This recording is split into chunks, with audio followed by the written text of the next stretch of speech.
इसमें स्वागत है। आज हम लोग मौर्योत्तर और गुप्त काल से संबंधित बहुत ही महत्वपूर्ण क्वेश्चन और आंसर डिस्कस करने जा रहे हैं। इसमें ज्यादातर क्वेश्चन जो है आपके किसी ना किसी पेपर में जरूर मिलेंगे। तो चलिए आज हम लोग स्टार्ट करते हैं आज का सेशन। मिलिंद पान्हो क्या है? मिलिंद पान्हो क्या है? बौद्ध स्थल, बुद्ध का एक नाम,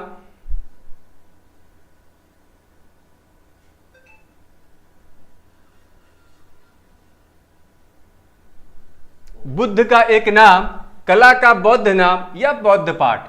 देखिए मिलिंद पान्हो क्या है, इसकी जो रचना है मिलिंदर ने की थी। मिलिंदर ने की थी, जो कि इंडो ग्रीक शासक था। ठीक, इंडो ग्रीक क्या था? वो शासक था। मिलिंद पान्हो क्या है? एक बौद्ध पाठ है। मिलिंद पान्हो क्या है? एक बौद्ध पाठ है। ध्यान रखिए कि बहुत अच्छा क्वेश्चन। अगला क्वेश्चन,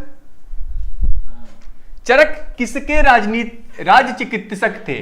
चरक किसके राज चिकित्सक थे? हर्ष के, चंद्रगुप्त मौर्य के, अशोक के या कनिष्क के? तो देखिए जो चरक थे ये कनिष्क के राज चिकित्सक थे। चरक किसके थे? चरक जो थे कनिष्क के राज्य चिकित्सक थे और इन्होंने एक पुस्तक लिखी है चरक संहिता। चरक संहिता, इस पुस्तक की रचना जो है चरक ने ही की है। ठीक, चरक संहिता, ध्यान रखिएगा।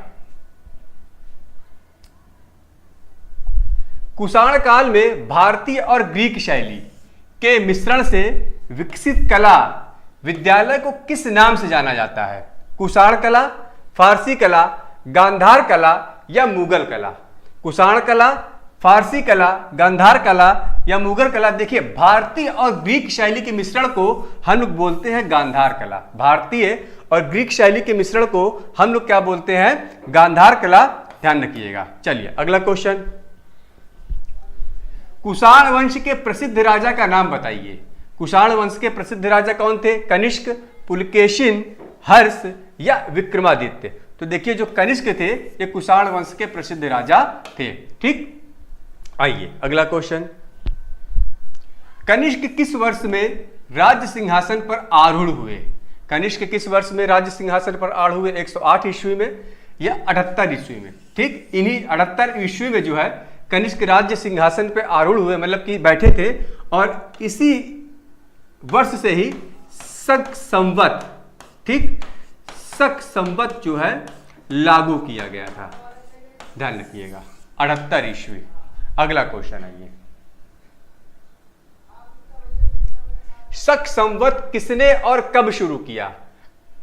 कादफीसिस ने 58 ईसा पूर्व में, रुद्रदामन प्रथम ने 78 ईस्वी में, विक्रमादित्य ने 78 ईसा पूर्व में, 58 ईसा पूर्व में, या कनिष्क ने 78 ईस्वी में? तो कनिष्क ने 78 ईस्वी में। अभी मैंने पिछला क्वेश्चन इसके बारे में बताया था। अगला क्वेश्चन, बौद्ध धर्म का संरक्षण कुषाण शासक कौन था? कौटिल्य, अशोक, विक्रमादित्य या कनिष्क? देखिए जो बौद्ध धर्म की जो चौथी संगीति समिति, ठीक, चौथी संगीति जो आयोजित की गई थी किसके शासनकाल में? कनिष्क के ही शासनकाल में आयोजित की गई थी। कहां पे? कश्मीर में।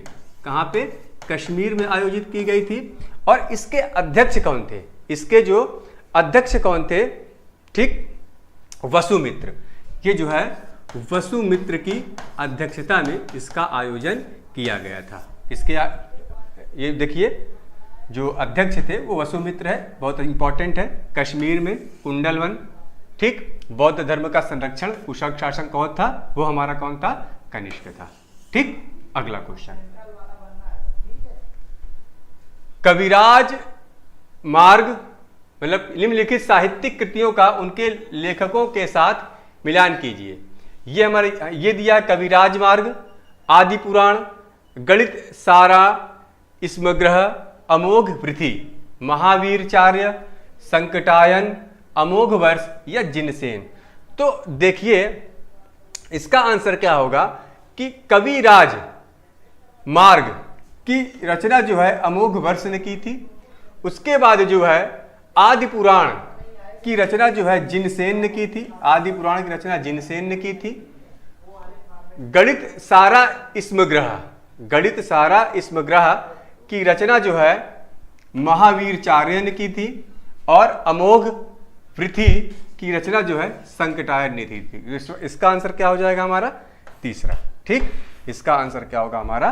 सी। अगला क्वेश्चन देखिए, विक्रम संवत निम्न में जोड़े को बनाइए, हमें जोड़े बनाना है।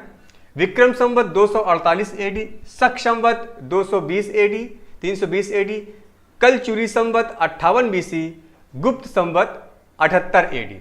तो देखिए विक्रम संवत, विक्रम संवत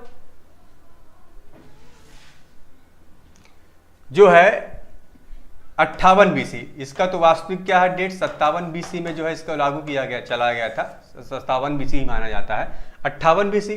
शक संवत जो है 78 एडी। ठीक, शक संवत जो है 78 एडी। कल चुरी संवत, कल चुरी संवत ये हमारा है 248 एडी।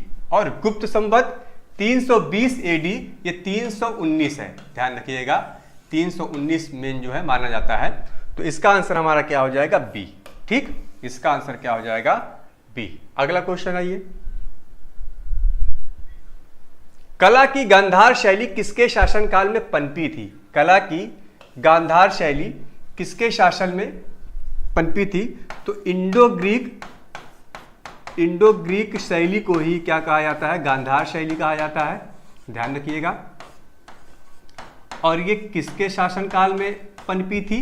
ये कनिष्क के शासनकाल में पनपी थी। ये किसके शासनकाल में पनपी थी? कनिष्क के शासनकाल में पनपी थी। अगला क्वेश्चन, प्राचीन काल में निम्नलिखित में से कौन कलिंग का एक महान शासक था? अजातशत्रु, बिंदुसार, खारवेल या मयूर शर्मन? तो देखिए जो कलिंग का जो महान शासक था उसका नाम था खारवेल। ठीक, उसका नाम क्या था? खारवेल। इसके बारे में जो है हाथी गुफा, इसके बारे में इसकी जानकारी जो है, इसका स्रोत जो है, इसके बारे में जो जानकारी मिली थी वो हाथी गुफा शिलालेख, हाथी गुफा शिलालेख, ठीक, या अभिलेख से जो है इसकी जानकारी प्राप्त हुई थी। और खारवेल जो था ये जैन धर्म को मानता था। खारवेल जो था वो किसको मानता था? जैन धर्म को। ठीक, अगला क्वेश्चन आइए, राजा खारवेल किस चेदी वंश के महानतम शासक थे? हाँ, राजा खारवेल चेदी वंश के शासक थे, ये मैंने बताना भूल गया था, तो ये चेदी वंश ध्यान रखिएगा। और ये कहाँ के थे? मैंने अभी बताया था, कहाँ के थे? कलिंग के शासक थे। राजा खारवेल कलिंग के शासक थे। अगला क्वेश्चन, कलिंग शासक खारवेल ने संरक्षण दिया, किसको संरक्षण दिया? हिंदू धर्म को, शैव धर्म को, बौद्ध धर्म को या जैन धर्म को?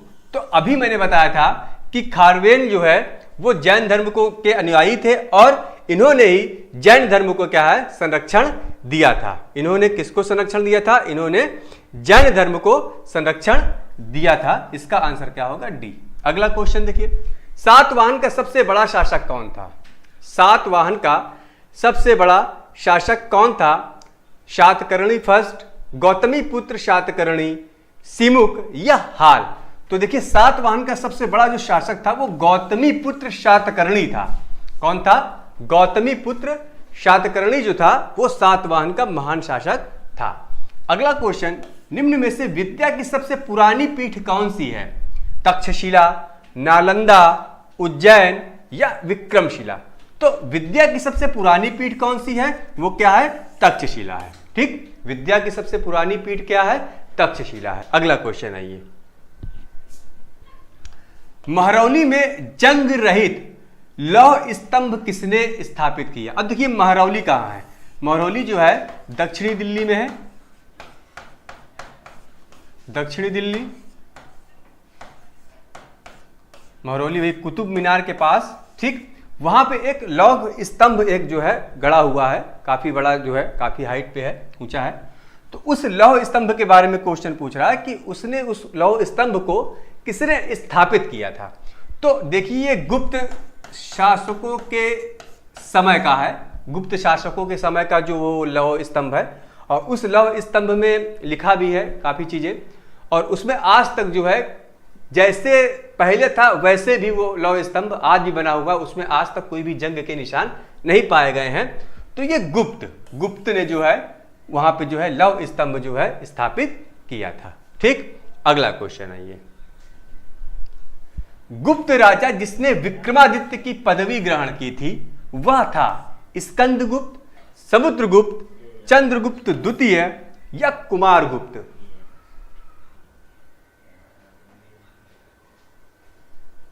चलिए, गुप्त शासक, गुप्त राजा जिसने विक्रमादित्य की पदवी ग्रहण की थी कौन था? स्कंदगुप्त, समुद्रगुप्त, चंद्रगुप्त द्वितीय या कुमारगुप्त। तो देखिए चंद्रगुप्त द्वितीय ने क्या है विक्रमादित्य की पदवी जो है ग्रहण की थी। अगला क्वेश्चन है ये, चंद्रगुप्त द्वितीय और किस नाम, चंद्रगुप्त द्वितीय को और किस नाम से जाना जाता था? समुद्रगुप्त, स्कंदगुप्त, विक्रमादित्य या राणागुप्त। तो चंद्रगुप्त द्वितीय को विक्रमादित्य के नाम से भी जाना जाता था। अगला क्वेश्चन आइए, गुप्त काल के चांदी के सिक्कों को कहते थे।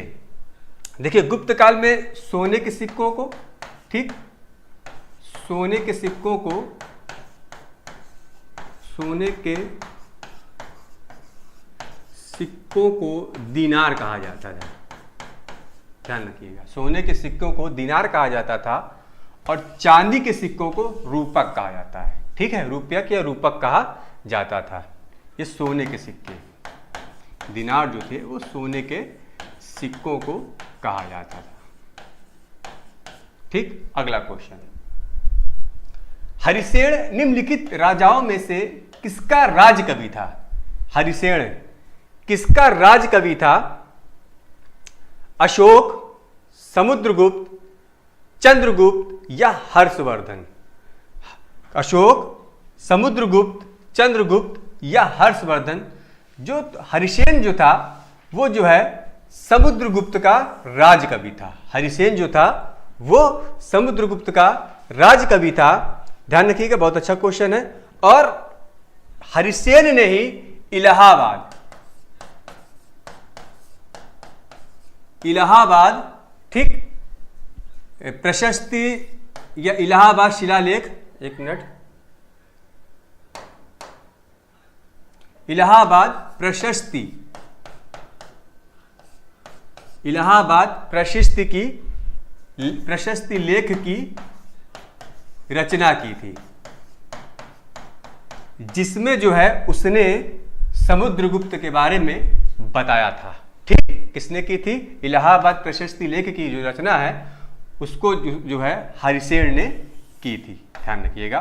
और इसी में जो है समुद्रगुप्त के बारे में, उसके राज्य और जिस प्रकार से वो राज्य अपना जो चलाता था राज्य, उसके बारे में जो है रचना की है। अगला क्वेश्चन, लिच्छवी दौहित्र किसे कहते हैं? लिच्छवी दौहित्र चंद्रगुप्त फर्स्ट को, स्कंदगुप्त को, कुमारगुप्त को या समुद्रगुप्त को? तो देखिए लिच्छवी दौहित्र जो है समुद्रगुप्त को कहा जाता है। लिच्छवी दौहित्र जो है समुद्रगुप्त को कहा जाता है। ठीक, और समुद्रगुप्त की माता का नाम क्या था? कुमार देवी। ठीक, समुद्रगुप्त की माता का नाम क्या था? कुमार देवी। ध्यान रखिएगा। ठीक, अगला क्वेश्चन, रोमन साम्राज्य के साथ भारत का व्यापार रोम पर किसके द्वारा आक्रमण के साथ समाप्त हो गया? तो अरबों द्वारा, हंगेरियाइयों द्वारा, हुणों द्वारा या तुर्कों द्वारा? तो देखिए रोम के साथ जो व्यापार होता था, तो हुणों ने जब जो यहाँ पे आक्रमण किया था उसी टाइम जो है ये व्यापार जो है समाप्त हो गया था। हुणों के द्वारा होगा इसका आंसर। अगला क्वेश्चन देखिए, निम्न में किनके सिक्के संगीत के प्रति उनका प्रेम दर्शाते हैं? निम्न में किनके सिक्के संगीत के प्रति उनका प्रेम दर्शाते हैं? मौर्यों के, नंदों के, गुप्तों के या चोलों के? तो चोलों, गुप्तों के सिक्के, ठीक है। गुप्तों के सिक्के संगीत के प्रति उनका प्रेम जो है दर्शाते हैं, क्योंकि उसमें जो है संगीत से संबंधित कई चित्र जो है बने पाए गए थे, ठीक। निम्नलिखित में से किसको अपनी विजयों के कारण भारत का नेपोलियन कहा जाता है? किसको जो है अपनी विजय के कारण भारत का नेपोलियन कहा जाता है? तो किसको कहा जाता है भारत का नेपोलियन? समुद्रगुप्त को, ठीक। समुद्रगुप्त को भारत का नेपोलियन कहा जाता है। और इसका जो है, ठीक, इतिहास का समुद्रगुप्त जो है भारत का नेपोलियन कहा जाता है। और समुद्रगुप्त को यह नाम जो है विसेंट स्मिथ ने दिया था। किसने दिया था? विसेंट स्मिथ ने। भारत का नेपोलियन नाम समुद्रगुप्त को किसने दिया था? प्रसिद्ध इतिहासकार थे विसेंट स्मिथ। इन्होंने ही समुद्रगुप्त को भारत का नेपोलियन जो है कहा था, ठीक। अगला क्वेश्चन, भारतीय नेपोलियन के नाम से आमतौर पर कौन हिंदू राजा विख्यात है? कौन है? चंद्रगुप्त, समुद्रगुप्त, बिंबिसार या अजातशत्रु? तो देखिए अभी मैंने बताया था विसेंट स्मिथ। क्या है? विसेंट स्मिथ ने जो है बहुत ही प्रसिद्ध इतिहासकार हैं, इन्होंने ही समुद्रगुप्त को भारतीय नेपोलियन की जो है उपाधि दी थी, ठीक। तो समुद्रगुप्त को ही भारत का नेपोलियन कहा जाता है। अगला क्वेश्चन, गुप्त काल में किस धातु के सर्वाधिक सिक्के जारी किए गए? सोने के, चांदी के, तांबे के या लोहा के? तो गुप्त काल में देखिए सर्वाधिक सिक्के जो है सोने के जारी किए गए थे। किसके? सोने के सिक्के जो है सर्वाधिक जारी किए गए थे, ध्यान रखिएगा। अगला क्वेश्चन, प्रसिद्ध गुप्त संवत निम्नलिखित में से किस वर्ष से शुरू किया गया था? गुप्त संवत किस वर्ष से शुरू किया गया था? 319 ईस्वी, 600 ईस्वी, 78 ईस्वी या 57 ईस्वी, ठीक। ये क्या है? शक संवत है। शक संवत, ये है विक्रम संवत, और ये जो है 319 ईस्वी गुप्त संवत, ठीक। 319 ईस्वी क्या है? गुप्त संवत, ध्यान रखिएगा। अगला क्वेश्चन, इलाहाबाद स्तंभ के शिलालेख में किसकी उपलब्धियां वर्णित हैं? हर्ष की, अशोक की, समुद्रगुप्त की या चंद्रगुप्त विक्रमादित्य की? अभी मैंने बताया इसके बारे में, समुद्रगुप्त, ठीक। किसकी? समुद्रगुप्त की। अगला क्वेश्चन, इलाहाबाद स्तंभ शिलालेख किसने बनवाया था? ठीक, किसने बनाया था? मैंने बताया था समुद्रगुप्त का राजकवि, समुद्रगुप्त का राजकवि हरिसेन, ठीक। हरिसेन, ठीक है। अगला क्वेश्चन आइए, फाहयान किसके शासनकाल के दौरान भारत आया था? चंद्रगुप्त द्वितीय, समुद्रगुप्त, रामगुप्त या कुमारगुप्त? तो फाहयान जो था ये चंद्रगुप्त द्वितीय के शासनकाल में जो है भारत आया था, ठीक। किसके शासनकाल में आया था? चंद्रगुप्त द्वितीय के शासनकाल में जो है भारत आया था। अगला क्वेश्चन आइए, पंचतंत्र की कथाओं का संकलन किसने किया था? वाल्मीकि ने, वेद व्यास ने, विष्णु शर्मा ने या तुलसीदास ने? तो विष्णु शर्मा ने ही पंचतंत्र की कथाओं का संकलन किया था। अगला क्वेश्चन, मेघदूत का लेखक कौन है? हुमायूं, कबीर, खुशवंत सिंह, बाणभट्ट या कालिदास? तो इसका आंसर क्या होगा? कालिदास। अगला क्वेश्चन, निम्नलिखित में से वह व्यक्ति कौन है जो चिकित्सक नहीं है? जो चिकित्सक जो है नहीं है, उस व्यक्ति के बारे में हमसे पूछ रहा है। देखिए जितने भी क्वेश्चन यहां मैं करवा रहा हूं सभी क्वेश्चन बहुत ही महत्वपूर्ण है आपके पेट के लिए, यूपी पेट के लिए, और साथ ही साथ यूपी एसआई और यूपी कांस्टेबल के लिए। प्लीज इसको ज्यादा से ज्यादा देखिएगा और ज्यादा से ज्यादा इसको जो है अपने दोस्तों में शेयर करिएगा, ताकि आपको भी फायदा मिले और हम लोगों को भी जो है अंतर से शक्ति मिले और अच्छे से अच्छे वीडियो जो है हम लोग जो है बना बना के अच्छे अच्छे वीडियो आपके सामने लाए। तो देखिए श्रुश्रुत चिकित्सक थे, चरक भी चिकित्सक है, धन्वंतरी भी चिकित्सक है, लेकिन जो चवाणक है ये चिकित्सक नहीं है। ठीक, चवाणक जो है ये सिर्फ चिकित्सक नहीं है, ध्यान रखिएगा। अगला क्वेश्चन, प्राचीन भारत के विख्यात चिकित्सक धन्वंतरी ने अपना परामर्श किसके दरबार में दिया था? समुद्रगुप्त, ठीक, समुद्रगुप्त, अशोक, चंद्रगुप्त द्वितीय या कनिष्क। देखिए क्या है, धन्वंतरी की बात कर रहा है, तो धन्वंतरी जो थे वे चंद्रगुप्त द्वितीय के टाइम में थे। ठीक, किसके काल, किनके काल में या किनके टाइम में? चंद्रगुप्त द्वितीय के टाइम में थे। ठीक, अगला क्वेश्चन आइए, लास्ट, वराहमिहिर थे। वराहमिहिर कौन थे? एक एस्ट्रोनॉट, एक स्पेस शटल, एक पावर स्टेशन या एक प्राचीन खगोलविद। तो वराहमिहिर जो थे ये भी क्या थे? चंद्रगुप्त द्वितीय के टाइम के थे और ये प्राचीन खगोलविद थे। ठीक, कौन थे? प्राचीन खगोलविद थे।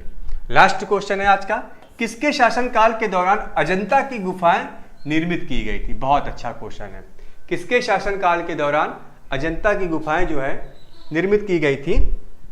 गुप्त के शासनकाल में, कुषाण के, मौर्य के या चालुक्य के? तो देखिए अजंता की जो गुफाएं हैं वो गुप्तों के शासनकाल में जो है इसका जो है निर्माण हुआ था। बहुत ही महत्वपूर्ण क्वेश्चन है।